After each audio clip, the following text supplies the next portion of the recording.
Алматы облысы Кеген ауданы Кеген ауылының тұрғынымын. Ұлтым ұйғыр, аты жөнім Наурызова Наргиз. Қобыланды батырдан үзінді. Еш уайым жемедің, нарға саба саласың. Жұрт жиылған жиынға қай бетіңмен барасың. Өртеніп ішің жанбай ма, жұртың көргенде атқа шапқан баласың. Сол ақылды білмейсің, ойласаң жүзі қарасың. Жұрт көретін сының жоқ, ардақтаған ұлың жоқ. Өлтірсе біреу құның жоқ, қызсыздарға қымыз жоқ, ұлсыздарға орын жоқ.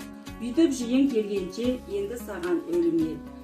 Мәз көріп жүрген бейбақсың, жиыннан жеген асыңды, отырсай шүйінде, Құдай кескен жасыңды. Ақылды болсаң білерсің, менің айтқан сөзіммен көкірегің таудай басылды. Бір күні көзің жұмылса, сауын айтып, жұрт жинап, кім берер ысқат құранды, айдаған малың жыланды, қолыңда қалар перзент жоқ, басыңнан кетер бейнет жоқ, қаңғып жүрген қу бассың.